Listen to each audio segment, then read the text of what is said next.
Howdy ho, Andrew here. Welcome to the Onion Buns and welcome to another episode of Let's Talk Oilers. Oilers versus Red Wings, December 11th, 2025, Game 31. Pre-show, Rosevich and Klanberg are moved to the IR. Philip and Kapanen remain on long-term injury reserve. Wallman has been moved to long-term injury reserve. This opens up some cap space to bring up some Bakersfield players. Max Jones has been recalled from Bakersfield already. And from everything I'm hearing, expect a defenseman to also be recalled for the road trip.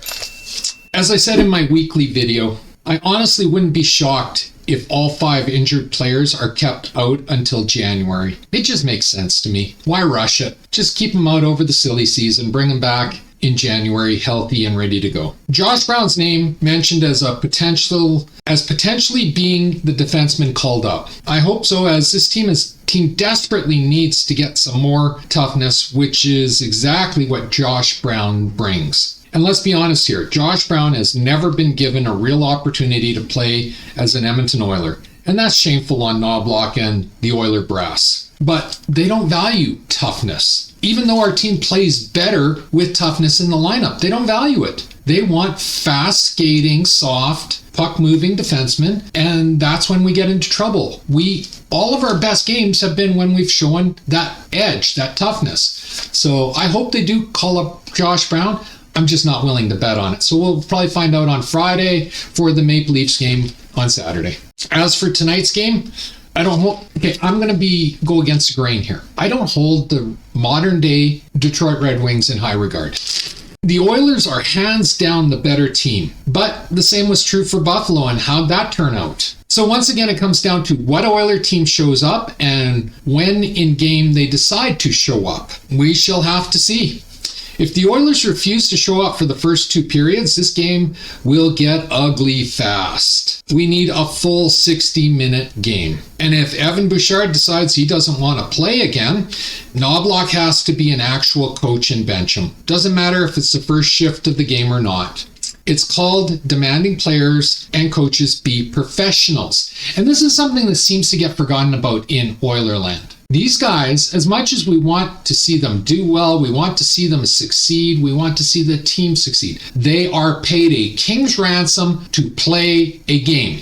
So I really don't think it's unreasonable to hold them to a standard that they show up and play a full 60-minute game every single night. That's what they're paid for. Now, if they want to take their $10 or $15 million contracts and cut them in half, okay, then yeah, we'll give them a few periods off here and there, and we'll get some better players to cover when they want time off. But if they want their $10+ million contracts, show up 60 minutes every game. This game is a must-win. We can finish this homestand 3-1-1. We cannot end 2-2-1 or 2-1-2. Only a win is acceptable, and even then, it's not a successful homestand, as we needed to grab 8 to 10 points from this 5-game homestand. But we can't do that. The best we can do is 7. Also, Skinner is in net for this game. All right, period number 1. 3 minutes in, and it looks like the Oilers shorthanded.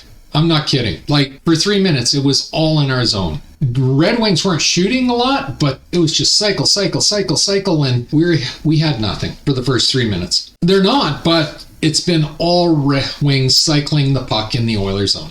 Would sure be nice to see a body check thrown, which is kind of what I said in the pre-show about Brown. This is what Brown would bring to the lineup, is some physicality. And here we go. 3 turnovers from 3 blind passes. The blind passes are absolutely driving me nuts. I don't so much mind the blind passes in the offensive zone. It's the blind passes in our defensive zone that drive me absolutely insane.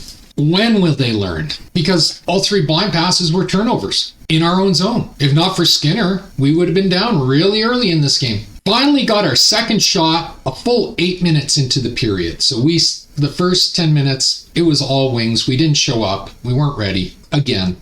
Also, what I wrote is, can Bouchard win a single board battle? My God, I swear I have never seen a NHL defenseman so terrified of physical contact. It's ridiculous. He literally lets them win the puck because he doesn't. Don't touch me. We got a Wings penalty at 6:36 hooking. Oilers power play goal at 5:35. Hyman from McDavid and Leon. Leon passes to McDavid, who outweights Talbot to commit, and then passes to Hyman for the easy tap in. 1-0 Oilers. Beautiful goal. Beautiful power play goal. Just gorgeous. Oilers have woken up in the second half of the first period. 8 minutes in, 2 shots. 15 minutes in, 7 shots. Oilers take a penalty at 2:18. Savoy interference. It was an obvious pick play. And, I mean, Savoy's not the only one guilty of this, but all of the Oilers need to stop with that pick play. Or at least hide it better. Like, don't be so bloody obvious on it.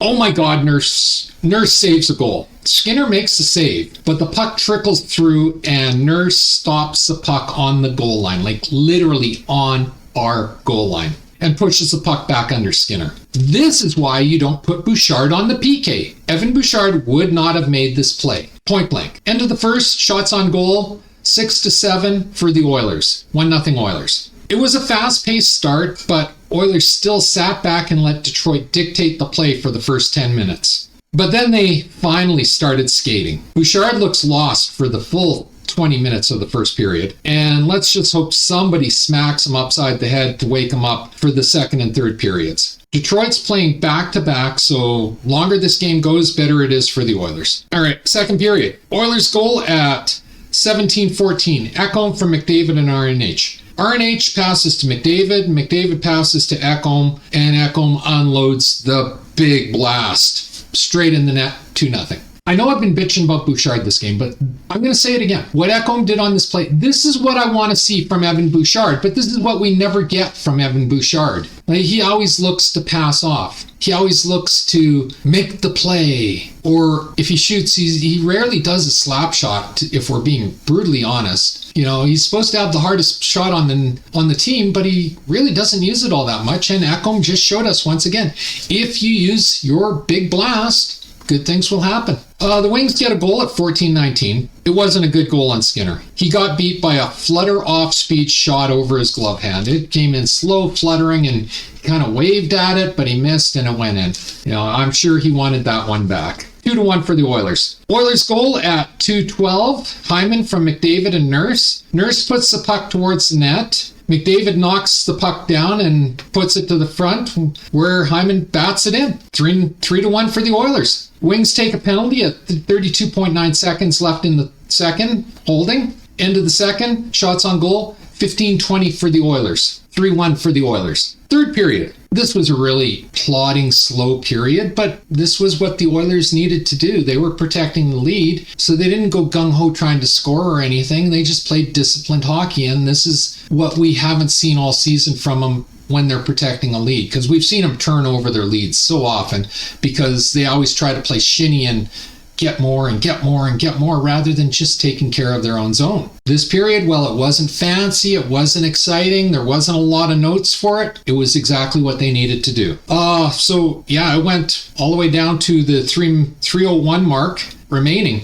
Wings pull the goalie at 3:01 remaining in the third. Oilers score at 1:17. Hyman from McDavid and Leon. Nurse passes to Leon. Leon passes to McDavid. McDavid passes to Hyman. Hyman picks up the hat trick into the empty net. 4-1 for the Oilers. And that was the end of the game. Shots on goal were 28-29 for the Oilers. Oilers win 4-1. Oilers are now 14-11-6. A good game after the first 10 minutes, but we got a 50-minute effort, and the Oilers are going to beat the mass majority of the teams in the NHL with a 50-minute effort. That's just the God-honest truth. Third period wasn't exciting, but was what they needed to do with a 3-1 lead. So I have no problem with an unexciting third period. Just play responsible hockey, clean up your own zone, not make any stupid mistakes, and they were rewarded with the W. But I'm not going to gush, because truth is, we came up short in this 5-game homestand. That embarrassing Buffalo game should leave a very bad taste in every fan's mouth.